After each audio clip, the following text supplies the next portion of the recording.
চাঁদপুরের হাজীগঞ্জ পৌর ১০ ও ১১ নং ওয়ার্ড রান্ধুনিমুড়া গ্রামে সিগারেট খাওয়াকে কেন্দ্র করে মাইকে ঘোষণা দিয়ে টর্চলাইট জ্বালিয়ে দুই ওয়ার্ডের লোকজনের মধ্যে সংঘর্ষ হয়েছে। এতে কমপক্ষে অর্ধশতাধিক লোকজন আহত হয়েছেন। আহতদের হাজীগঞ্জ উপজেলা স্বাস্থ্য কমপ্লেক্স হাসপাতাল সহ স্থানীয়ভাবে চিকিৎসা দেওয়া হয়েছে।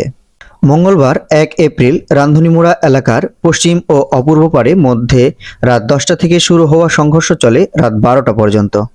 প্রথমে পুলিশ সংঘর্ষ ঠেকাতে চেষ্টা করে ব্যর্থ হলে পরে সেনাবাহিনী ও পুলিশের যৌথ টিম রাত ১২:৩০টায় পরিস্থিতি নিয়ন্ত্রণে আনে। জানা যায়, উপজেলার পৌরসভাধীন রান্ধুনিমুড়া এলাকার ডিগ্রি কলেজ মাঠে ৩১ মার্চ সোমবার বিকেলে সিগারেট খাওয়া নিয়ে কথা কাটাকাটি হয়।